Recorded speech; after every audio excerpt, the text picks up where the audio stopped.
വാക്കോട സിറ്റിയിൽ ഗുണ്ടാ വിളയാട്ടം, പോലീസിൽ പരിഭ്രാന്തി. പോലീസിൽ എന്തിനാണ് പരിഭ്രാന്തി? നീ ആരെയാടാ തട്ടിട്ട് പോന്നെ? നിനക്ക് ആരാന്നറിയോ? ഇവിടുത്തെ പൂമ്പാറ്റ ആർട്സ് ആൻഡ് സ്പോർട്സ് ക്ലബിന്റെ സെക്രട്ടറിയാടാ ഞാൻ. എന്റെ പിള്ളേർ അറിഞ്ഞാണ്ടല്ലോ എന്റെ പളക്കി കത്തി കയറ്റിക്കളെ എടാ കളിക്കാ. നീ ആരാടാ നോക്കി പഠിപ്പിക്കുന്നത്? പോടാ പോടാ. ആ ചേട്ടാ, ഉത്സവപ്പറമ്പിലെ തല്ലി കഴിഞ്ഞ് ഇറങ്ങിയല്ലേ? ഓ, ഈ 2 വർഷമൊക്കെ എന്നെ പെട്ടെന്ന് പോയെ. കണ്ണീർ പൂവിന്റെ കവിളിൽ കലോടി ഈണം മുഴങ്ങും പഴം. നീ ആരെ തട്ടിന്നറിയോടാ?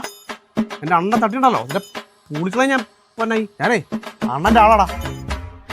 അണ്ണ ഞാൻ എന്നും അണ്ണന്റെ അടിമയായിട്ട് കൂടെ കാണും. ഉയ്യോ ചേട്ടനോ? അല്ല, SI കുത്തിയ കേസിന്റെ ജീവനന്ത്യം കഴിഞ്ഞോ? ശിക്ഷ കഴിഞ്ഞിറങ്ങിയതല്ല, പരോളിറങ്ങിയതാ. കണ്ണീർ പൂവിന്റെ കവിളിൽ കലോടി ഈണം മുഴങ്ങും പഴം. എന്നെ ഒന്നും ചെയ്യരുത്, പോലീസ് പരിഭ്രാന്തിയിലാവും.